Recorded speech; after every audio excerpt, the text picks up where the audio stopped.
When Sophia and I got married, life felt like a dream. We were young, hopeful, and ready to build a future together. But as we all know, dreams don't come cheap. Financial pressure started creeping in early, and though I had a steady job, it wasn't enough to give us the life we'd imagined. That's when Robert stepped in. Robert had been a family friend for years. He was older, established, and always seemed to have a knack for saying the right thing. When he offered Sophia a job at his company, it felt like a godsend. "It's the least I can do," he had said over dinner one evening. "You two are practically family, and Sophia is too talented to be sitting idle." I admired his generosity. Here was a man who didn't need to help us, but chose to anyway. He made it sound like he was doing this for our benefit, and for a while, I believed him. I even thanked him repeatedly, thinking how fortunate we were to have someone like him in our corner. Sophia was excited at first. It wasn't just about the money. It was about independence and purpose. She dove into her work with enthusiasm, often coming home late with stories about how demanding Robert was as a boss. "He's tough, but he's fair," she would say, brushing off her exhaustion.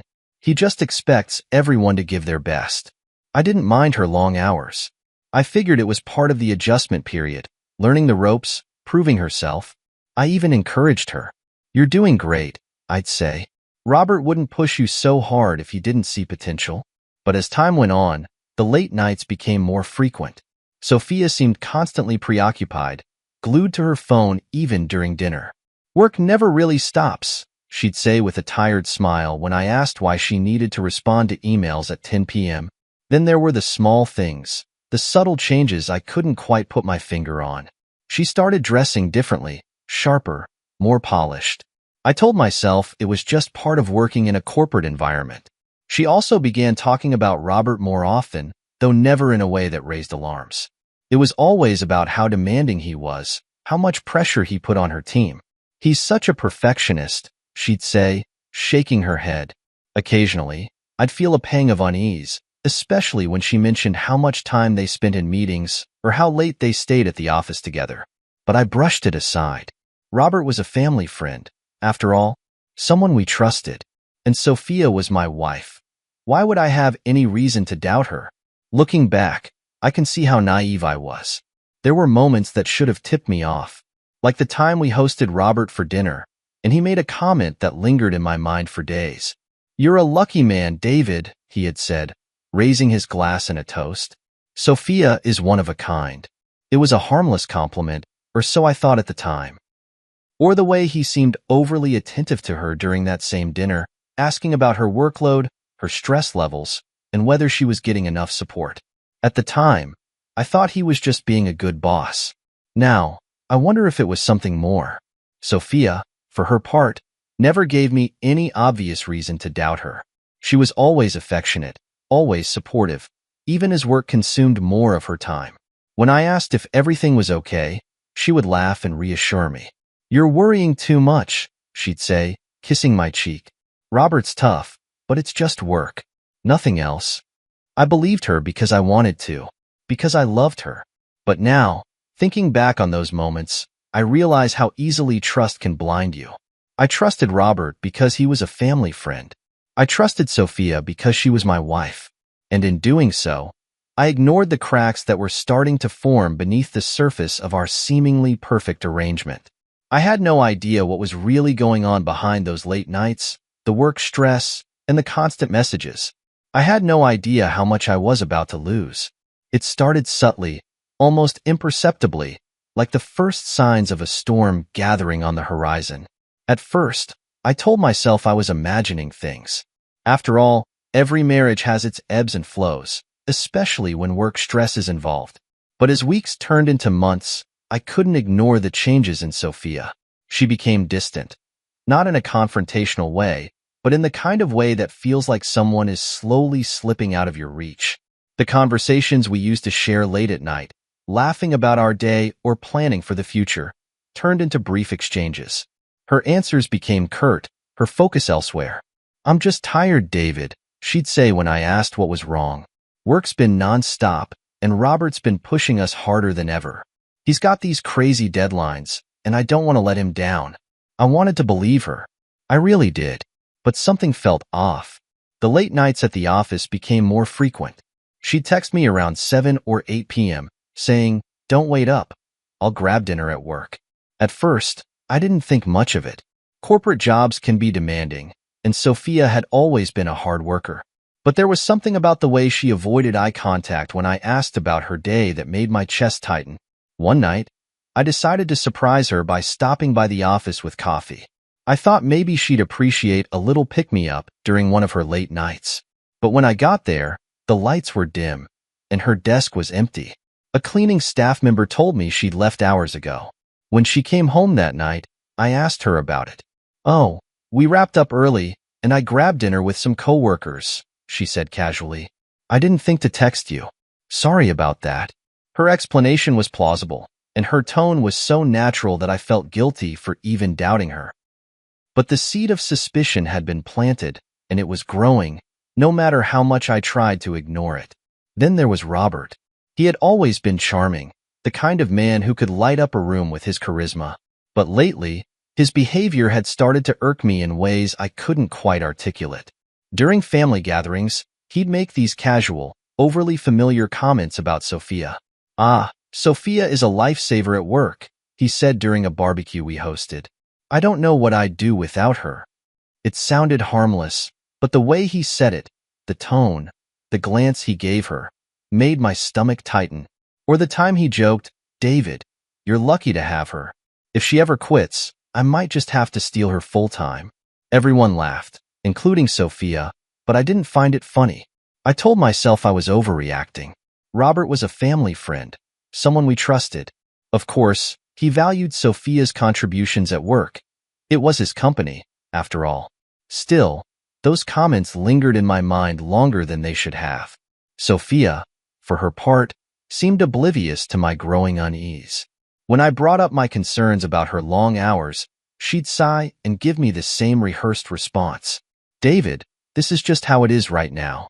Once this project is done, things will go back to normal." But normal never came. The distance between us grew wider. She started spending more time on her phone, always texting or checking emails. When I asked who she was talking to, she'd shrug it off. "Just work stuff," she'd say with a tired smile. Even on weekends, when we used to unwind as a family, she seemed preoccupied. She'd excuse herself to take calls or reply to emails, leaving me to play with the kids on my own. I tried to shake off the unease. Tried to convince myself that this was just a phase, that we were both adjusting to the demands of her job. But late at night, lying in bed beside her as she scrolled through her phone with her back turned to me, I couldn't ignore the nagging feeling that something was slipping away. One night, as we sat on the couch after putting the kids to bed, I tried to bring it up again. "Sophia," I said carefully, "do you think maybe you're working too much? It feels like we barely see each other anymore." She didn't look up from her phone. "David, you know I'm doing this for us," she said, her tone tinged with frustration. "Robert expects a lot from me, and I don't want to disappoint him. Can we not do this right now?" Her words stung, but I let it drop. What else could I do? In hindsight, those moments were the warning signs, the cracks that were beginning to show in our seemingly perfect life. I wanted to trust her. I wanted to believe that everything she said was true. But deep down, I couldn't shake the feeling that something was terribly wrong. And as much as I tried to ignore it, those cracks were only going to get bigger. Sophia's birthday was coming up, and I wanted to make it special. Life had been hectic lately, with her long hours at work and the tension that seemed to hang in the air between us. I missed her, the way she used to laugh so freely, the way we used to share little moments without the weight of the world pressing down on us. I thought maybe her birthday could be a chance to remind her of what we had, to bring some light back into our lives. I decided to surprise her at work. She'd been spending so much time there lately, and I figured it would mean a lot to her if I showed up with something thoughtful. I wanted her to know that even though things had been tough, I still cared deeply about her happiness. The idea started simple, a cake and some flowers. But the more I thought about it, the more I wanted to make it perfect. Sophia loved orchids, especially white ones, so I called the florist a week in advance to make sure they'd have the most beautiful arrangement ready for her special day. Next was the cake. I didn't want something generic, So I went to a bakery we used to frequent when we were first married. They made this incredible red velvet cake, Sophia's favorite. I even asked them to write a little message on it. Happy birthday, Sophia. Love, David. I spent the days leading up to her birthday planning every detail. I'd show up at her office around lunchtime, just when she'd need a little pick-me-up. I pictured the smile on her face when she saw me standing there, holding her favorite flowers and a cake with her name on it. I imagined the way her co-workers would gush about how thoughtful her husband was, how lucky she was to have someone who cared enough to do something like this. I wanted to give her a moment to feel loved and appreciated, to forget about the stress of her job and remember what mattered most. The morning of her birthday, I woke up early to get everything ready. I kissed her on the forehead as she rushed out the door, her phone already in hand as she answered emails. See you tonight, she called over her shoulder, her voice distracted. See you tonight, I replied, smiling to myself. If only she knew what I had planned. After dropping the kids off at school, I picked up the flowers and the cake. The florist had done an amazing job. The orchids were stunning, arranged in a way that was both elegant and vibrant. The cake looked perfect too, with its smooth cream cheese frosting and delicate piping. As I drove to her office, I felt a mix of excitement and nervousness. I hadn't done something like this in a while, and I hoped it would remind her of how much I cared. I thought about how surprised she would be to see me there, how her face would light up when I walked through the door. I parked the car and took a deep breath, steadying my nerves. This was it, the moment I'd been planning for days. I carried the cake and flowers into the building, feeling a little self-conscious but mostly excited. The receptionist greeted me with a warm smile. You must be David, she said, glancing at the cake and flowers. Sophia's lucky to have such a thoughtful husband. Thanks, I said, smiling back. I just wanted to make her birthday special.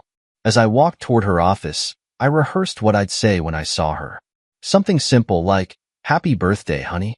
I thought you could use a little surprise today. But as I got closer to her office door, I noticed it was slightly ajar. I could hear voices, hers and someone else's. Robert. I paused, my heart racing for reasons I couldn't quite explain. Maybe it was the tone of their voices, or the fact that they sounded too familiar. I told myself I was being ridiculous. This was her birthday, after all. Maybe Robert was just wishing her well. Still, something made me hesitate. I took a deep breath and stepped closer, pushing the door open gently. And that's when I saw it. Sophia, standing by her desk, her arms around Robert's neck, his hands resting on her waist. And then, the kiss. The flowers slipped from my hand, scattering petals across the floor. The cake tilted precariously on its stand before crashing to the ground. Sophia turned, her eyes widening in shock. David! But I couldn't hear her. The sound of my heart pounding in my ears drowned out everything else. This wasn't the birthday surprise I'd planned. This was a nightmare I never saw coming. Walking into Sophia's office building that day, I was brimming with anticipation. The orchids in one hand and the cake in the other felt like symbols of love and effort. Tokens to remind her that despite everything, I still cared. The tension of the past few months weighed on me, but in my mind, this surprise was a way to bridge the growing distance between us. I greeted the receptionist with a smile, and she reciprocated warmly. What a lovely surprise, she said, eyeing the flowers. Thanks, I replied. I just wanted to make her day special. Her smile faltered slightly. She's in her office. You can go on up. The elevator ride felt endless, my excitement mounting with every floor. I pictured Sophia's reaction, the joy, the laughter, the way her eyes would light up when she saw me standing there with her favorite flowers and cake. But as I stepped into her office floor, something felt off. The hallway was unusually quiet. As I approached her door, I noticed it was slightly ajar, the muffled sound of voices leaking into the hall. My grip on the bouquet tightened. When I got closer, I heard them. Sophia's voice, soft and laughing. And then Robert's, smooth and confident. My heart began to race, though I told myself it was nothing. Maybe he was just wishing her a happy birthday, or they were discussing work. But when I peeked through the crack in the door, my world came crashing down. There they were, standing too close for comfort. His hands rested on her waist, pulling her toward him. Her arms draped over his shoulders like they belonged there. And then, the kiss. It wasn't a quick, innocent peck. It was passionate, deliberate, the kind of kiss that left no room for misinterpretation. I froze, rooted to the spot as if my body refused to believe what my eyes were seeing. My mind screamed at me to look away, to step back and leave, but I couldn't move. And then I heard Robert speak. "It's nothing," he said casually, as if he'd just been caught borrowing her stapler. "It's just a kiss. Just a kiss." The sheer arrogance of his words snapped me out of my paralysis. Without thinking, I pushed the door open with enough force to make it slam against the wall. The sound startled them, and they broke apart, both turning to look at me. "David," Sophia began, her face pale, her eyes wide with shock. I didn't hear what else she said. All I could see was Robert standing there, his smug expression barely faltering. "It's not what it looks like," he said, his tone condescending, as if I were some fool who couldn't comprehend the situation. Those words ignited something primal in me. Before I could think, before I could process, my fist connected with his jaw. The sound of the impact was sickeningly satisfying, followed by Robert's yelp of pain as he stumbled backward, clutching his face. "You bastard!" I shouted, my voice echoing through the office. Chaos erupted. Sophia screamed, stepping between us as Robert crumpled onto a nearby chair, groaning in pain. Employees began gathering in the hallway, their faces a mixture of shock and curiosity. "David, stop!" Sophia cried, her hands reaching out to calm me, but I shook her off. "How long?" I demanded, my voice trembling with fury. "How long has this been going on?" She stammered, her mouth opening and closing like a fish gasping for air. "It's not what you think," she finally managed, tears streaming down her face. "Don't lie to me," I roared. "I saw everything. Do you think I'm stupid?" Robert tried to speak, his words slurred from the injury. "It was nothing. You're overreacting." "Overreacting?" I turned to him, fists clenched, ready to hit him again, but Sophia grabbed my arm, pleading with me to stop. "Please, David, just let me explain," she begged. But I couldn't listen. I couldn't look at her. The woman I had loved and trusted, the woman I had built a life with, had betrayed me in the worst possible way. I turned and stormed out, leaving the flowers and cake lying forgotten on the floor. As I walked past the stunned employees, I could hear their whispers, their murmurs of disbelief. The drive home was a blur, my hands gripping the steering wheel so tightly that my knuckles turned white. My mind raced with questions I didn't want answers to. How long had this been going on? How many nights had she lied to me, saying she was working late when she was with him? When I got home, I sat in the dark, replaying the scene over and over in my head. The kiss, Robert's smug face, Sophia's tears. It felt like my entire world had been ripped apart in an instant, leaving me with nothing but anger and heartbreak. The birthday surprise I had planned wasn't just ruined. It had become the moment my life as I knew it fell apart. When I got home that night, my mind was a storm of emotions. Anger, betrayal, confusion. My hands were still trembling from the confrontation at Sophia's office, and every time I closed my eyes, I saw them together. The image of her in Robert's arms, the kiss, his smug dismissal of it all. It was burned into my memory like a scar I couldn't erase. But anger alone wasn't enough. I needed answers. I needed to know how deep this betrayal went. How long had they been lying to me? How many nights had I stayed home with the kids, trusting Sophia while she was out with him? The opportunity came the next morning. Sophia was in the shower, her phone buzzing on the nightstand. It wasn't something I'd ever done before, but after what I'd seen, I felt justified. I picked up the phone, my heart pounding as I unlocked it using the password I'd seen her enter 100 times. The messages were right there, waiting for me. At first, I scrolled quickly, scanning for anything incriminating. And then I saw his name, Robert. The thread was long, filled with texts that made my stomach churn. "Last night was amazing. I can't stop thinking about you. I'll make up an excuse to keep you late tonight. Same spot as usual. David doesn't suspect a thing, right?" Every word felt like a dagger to the heart. My hands tightened around the phone as I read through their exchanges, each message more damning than the last. There were photos too, selfies of them at restaurants, in his car, even one where they were laughing together in what looked like a hotel room. The timestamps told the story I didn't want to believe. This wasn't a momentary lapse in judgment. This was months of deception, months of lies. Every late night at work, every urgent deadline, had been a cover for their affair. I sat there for a long time, staring at the phone, trying to process what I'd found. Part of me wanted to throw it across the room, to smash it into pieces. But I needed this. I needed proof. When Sophia came out of the shower, she looked at me with hesitation, her hair still damp, her expression cautious. "Morning," she said softly, like she was walking on eggshells. I didn't respond. Instead, I held up her phone. "What's this?" I asked, my voice low and steady, though inside, I was anything but calm. Her eyes widened as she realized what I was holding. "David, I can explain." "Explain what?" I interrupted, my voice rising. "Explain the months of lies? The secret meetings? The messages where you and Robert laugh about how much of a fool I am." She froze, her mouth opening and closing as if searching for the right words. "It's not what it looks like," she finally said, her voice trembling. "Don't you dare insult me," I snapped, the anger bubbling to the surface. "I've read everything. I've seen the pictures. This isn't just a mistake, Sophia. This is an affair. How long has this been going on?" Tears filled her eyes as she shook her head. "It's not serious, David. It didn't mean anything." "Not serious?" I shouted, standing up from the bed. "You've been lying to me for months, sneaking around behind my back, and you think you can downplay this?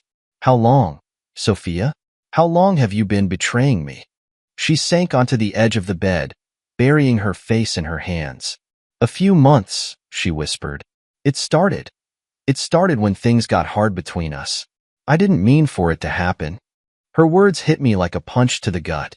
"Didn't mean for it to happen?" I repeated bitterly. "You had a choice, Sophia. Every time you texted him, every time you met him, you made a choice. And you chose him over me, over our family." "I'm sorry," she sobbed, looking up at me with tear-streaked cheeks. "I was lonely, David. I felt like you weren't there for me anymore, and Robert, he made me feel seen." Her excuse only fueled my anger. "So your solution was to cheat?" I said, my voice dripping with disbelief. "To betray the man who trusted you, who loved you, who built a life with you?" She reached out, but I stepped back, the distance between us feeling insurmountable. "Don't," I said firmly. "Don't try to make this about me. You did this, Sophia. You destroyed us." The room fell silent except for her quiet sobs. I wanted to scream, to break something, to make her feel the pain she had inflicted on me. But instead, I walked out. I didn't know what came next, but I knew one thing for certain. Nothing would ever be the same. The day after the incident at Sophia's office, I woke up still simmering with anger. My knuckles were bruised from the punch I'd thrown at Robert, but the pain felt insignificant compared to the chaos raging inside me. I couldn't stop replaying his smug words. "It's nothing. It's just a kiss." The audacity, the betrayal.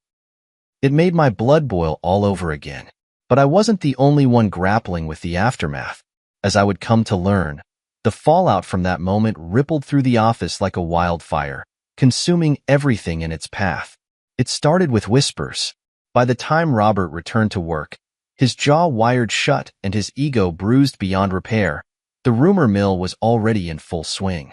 Office gossip is a dangerous thing, and this was the kind of scandal people couldn't resist dissecting. Employees whispered about the fight, speculating about what had happened behind the closed doors of Sophia's office. It didn't take long for the details to surface. Someone had overheard the shouting, the accusations, and had pieced together the puzzle.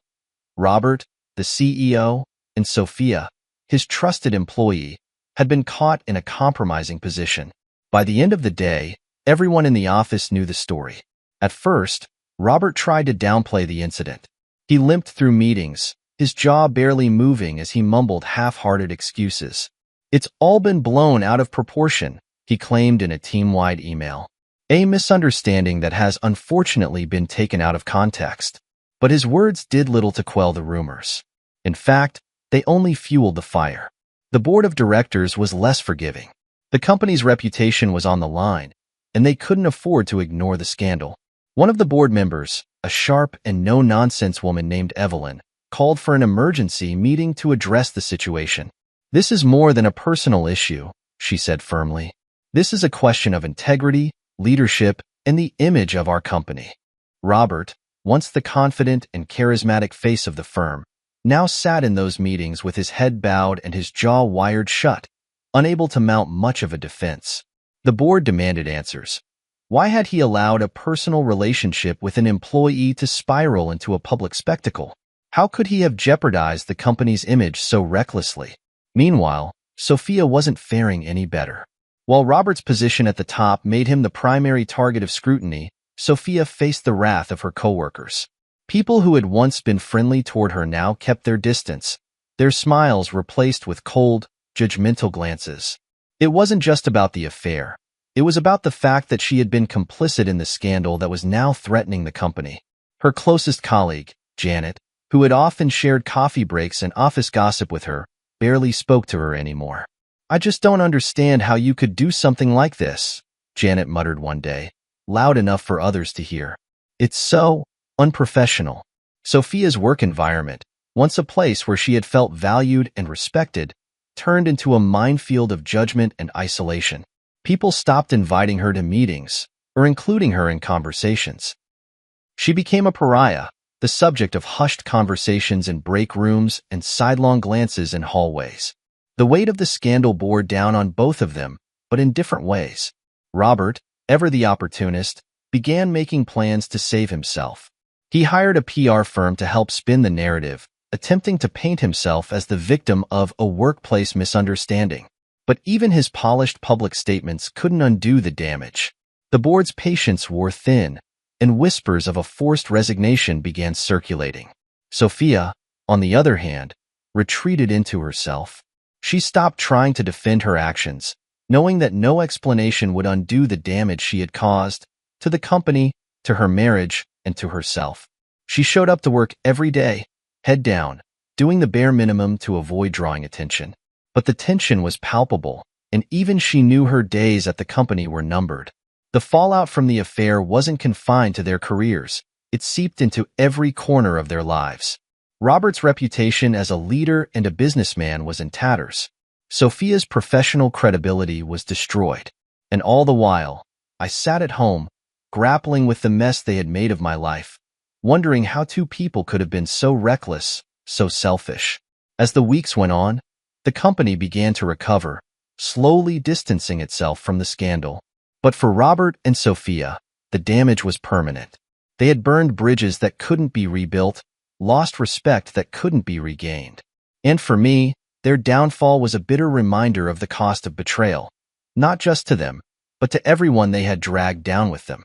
Sitting alone in the quiet of our home, the weight of Sophia's betrayal settled over me like a heavy fog. The image of her and Robert together played on an endless loop in my mind, taunting me. It wasn't just the kiss.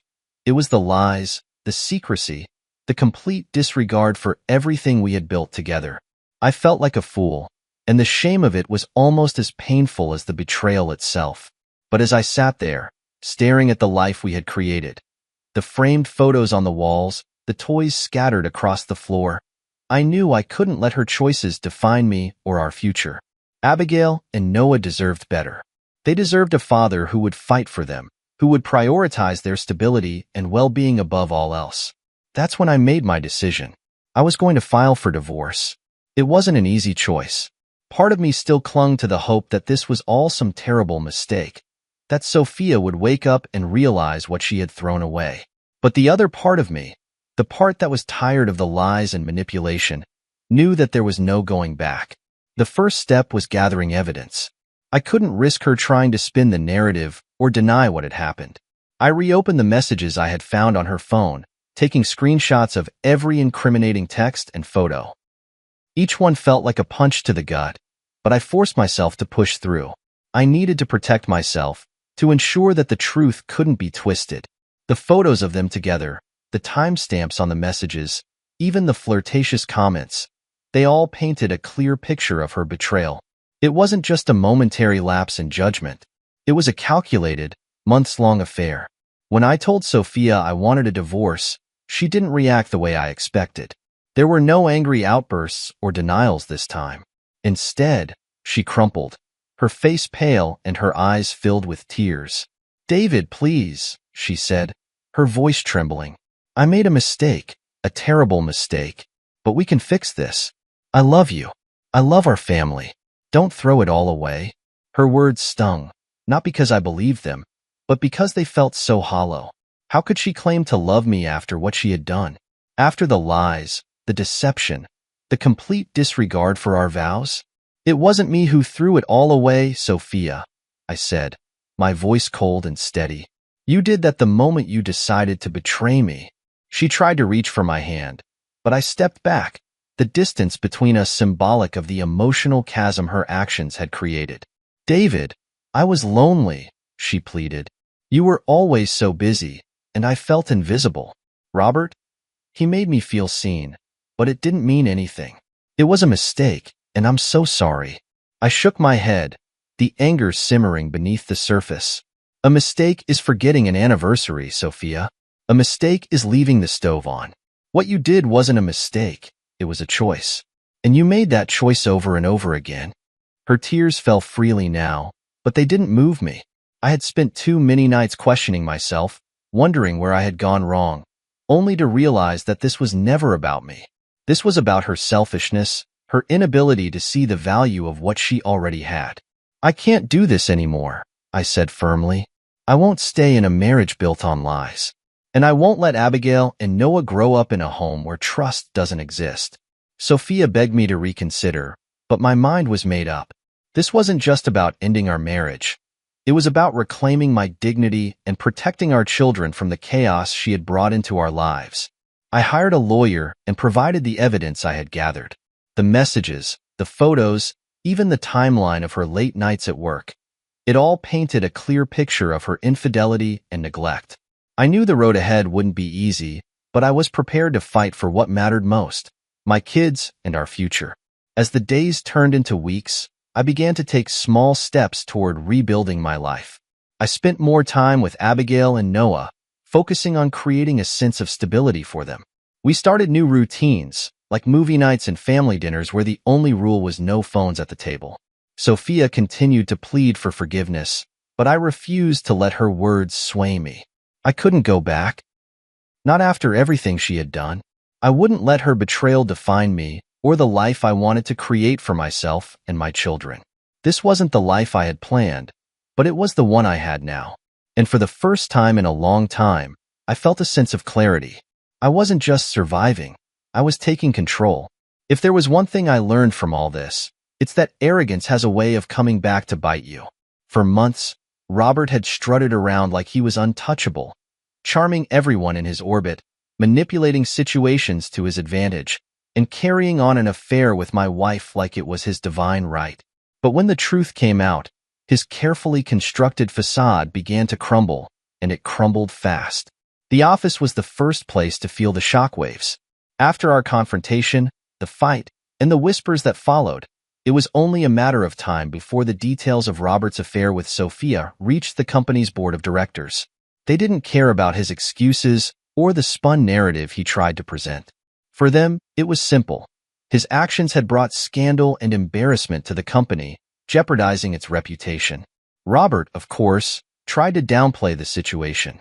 "It's a personal matter," he told the board during an emergency meeting. "It has no bearing on my ability to lead this company." But the board wasn't buying it. They had already started hearing complaints from employees who felt uncomfortable working under someone who had so blatantly abused his position of power. Rumors of other inappropriate behaviors started bubbling up. Nothing confirmed, but enough to raise eyebrows and push the board toward a decision. Evelyn, one of the senior members of the board, was particularly vocal. "This isn't just about your personal life, Robert," she said firmly. "Your behavior reflects on all of us. Our clients, our investors, they're all watching. If we don't take decisive action, the damage will only grow." Within a week, Robert was forced to resign. The announcement was framed as a mutual decision, but everyone knew what had really happened. He was being shown the door to save face, for himself and the company. His departure sent shockwaves through the industry. Robert had built a reputation as a sharp businessman, someone who could close deals with a handshake and a smile.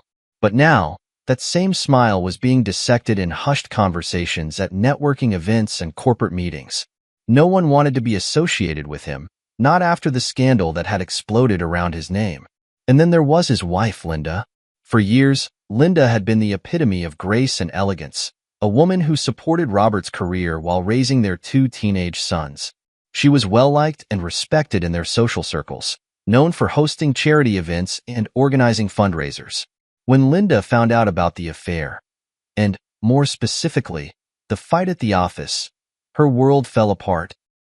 Someone had leaked the story to her, complete with the details of how I had caught Robert with Sophia and how their actions had spiraled into chaos. At first, Linda tried to keep things private, but the humiliation was too much to bear. Friends who once admired her started avoiding her, not wanting to get caught up in the drama. Her teenage sons, old enough to understand the whispers circulating about their father, grew distant and resentful. A month after Robert's resignation, Linda filed for divorce. The legal battle was messy and public. Linda, furious and betrayed, sought everything she could: custody of their children, their family home, and a significant portion of Robert's assets. The media got wind of the story, and it quickly became tabloid fodder. Prominent CEO's double life exposed, read one headline. Scandal rocks power couple, read another. Robert, once a respected figure in his professional and personal circles, became a pariah. Invitations to exclusive events dried up. Friends stopped returning his calls. Even those who might have sympathized with him didn't want to risk their reputations by being seen with him. I'd be lying if I said I didn't feel a grim sense of satisfaction watching his world crumble. He had played with people's lives, mine, Sophia's, Linda's, and now he was facing the consequences of his arrogance. But even as I watched his downfall, I couldn't help but feel a sense of pity. Robert had built his entire identity around his success, his charm, his ability to control the narrative. And now, he had nothing. No career, no family, no friends. The last I heard, he had moved out of town, leaving behind the wreckage of his life. He was living in a small rental apartment, trying to rebuild from scratch. But rebuilding is hard when you've burned every bridge around you. Robert's downfall wasn't just a story about losing his career or his family. It was a cautionary tale about what happens when you let arrogance, deceit, and selfishness consume you. He thought he was untouchable, but in the end, he was just as fragile as the rest of us. When the dust began to settle, Sophia's world looked very different. The affair, the scandal, and the fallout had left her isolated in ways I don't think she ever imagined. At work, she was no longer seen as the capable professional everyone had respected, but as the woman who had gotten entangled in an affair with her married boss. The whispers followed her wherever she went, and even the colleagues who once stood by her distanced themselves. At home, things were even worse. Abigail and Noah barely spoke to her during their supervised visits. Noah, still too young to fully understand, seemed confused and wary, while Abigail was old enough to grasp the betrayal and harbored a simmering anger toward her mother. And then there was me, the man she'd once vowed to love and honor, now the person who couldn't even look at her without seeing the wreckage of what we had once shared. It didn't take long before Sophia realized she needed to change. Maybe it was the judgment from others, or perhaps it was finally facing the consequences of her choices. Whatever the reason, she decided to seek therapy. One day, she called me. Her voice was hesitant, softer than I'd heard it in months. "David," she began, "I just wanted to let you know that I've started seeing a therapist. I know it doesn't undo what I've done, but I need to figure out why I became this person." There was sincerity in her voice, but I didn't respond immediately. What could I say? That I was proud of her? That I forgave her? Those words didn't feel right. Not yet, and maybe not ever. "I'm glad you're taking steps to work on yourself," I finally said, keeping my tone neutral. She continued, "I want to make amends, David. Not just with you, but with the kids too. I don't want them to grow up thinking I don't love them or that I didn't care about our family. That was the first of many calls. Sophia started reaching out more frequently, apologizing for her actions and trying to explain herself. I made a terrible mistake, she said during one conversation. I was selfish and blind to what I had. I don't expect you to forgive me, but I want you to know that I'm sorry. Her words were hard to hear. Part of me wanted to believe her, to see the woman I had fallen in love with beneath the layers of regret and guilt. But the damage was done, and no amount of apologies could change that. When she asked for a chance to make things right between us, I was firm. Sophia, I appreciate that you're trying, I told her, but our marriage is over. This isn't something we can fix. You need to focus on yourself and the kids, and I need to focus on moving forward. She cried when I said it, and I won't lie. It hurt to hear her like that. Despite everything, there was a part of me that mourned what we had lost. But I couldn't let those feelings pull me back into something that had already been broken beyond repair.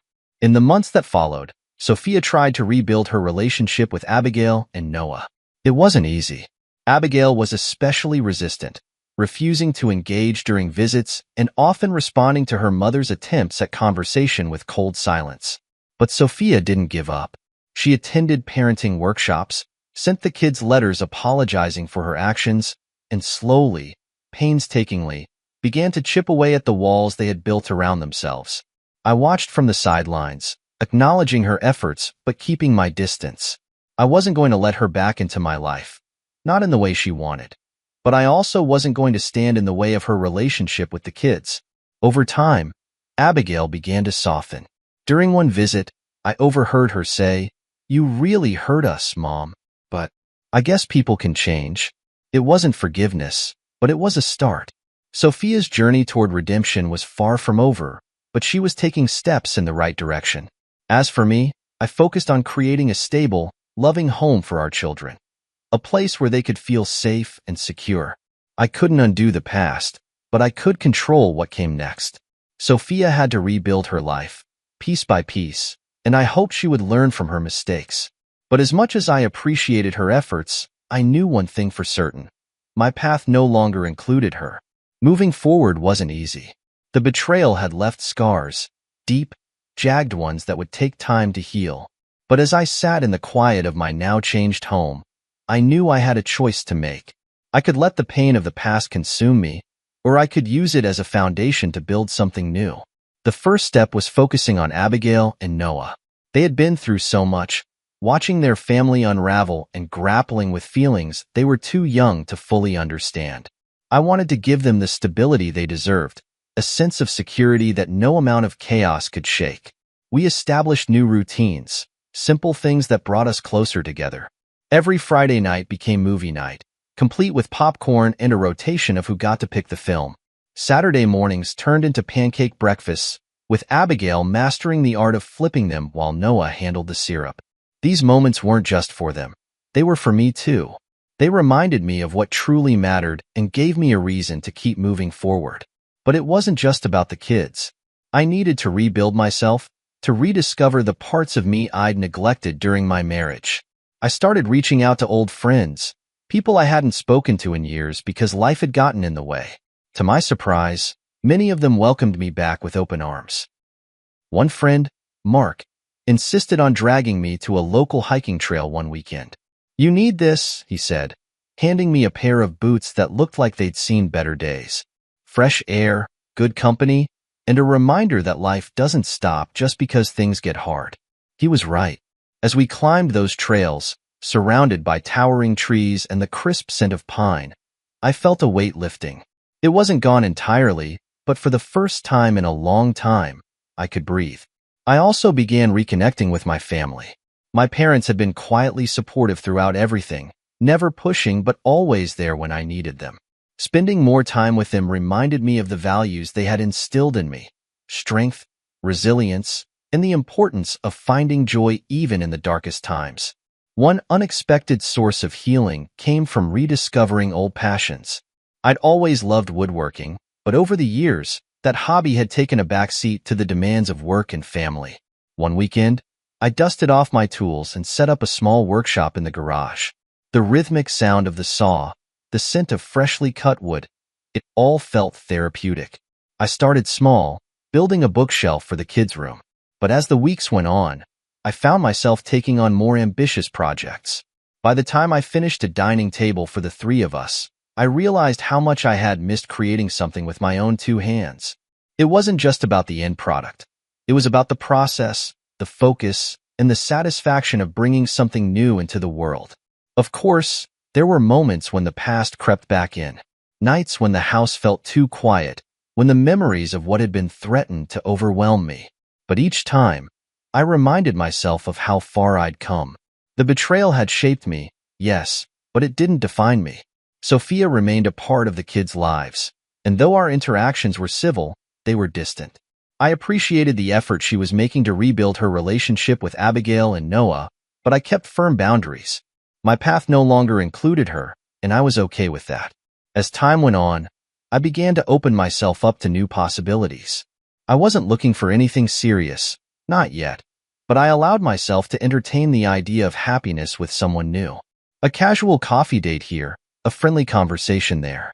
It was slow and tentative, but it reminded me that life could hold surprises even after heartbreak. Through it all, I focused on creating a life that felt authentic and fulfilling. I wanted Abigail and Noah to see a father who was strong, loving, and unafraid to pursue happiness. I wanted them to know that even when life knocks you down, you have the power to get back up and build something better. In the end, this new chapter wasn't about forgetting the past. It was about learning from it. The scars of betrayal would always be there, but they didn't hurt as much anymore. They were reminders of a journey that had made me stronger, more resilient, and more determined to create a brighter future for myself and my children. And for the first time in a long time, I felt hopeful, not just for what was ahead, but for the person I was becoming.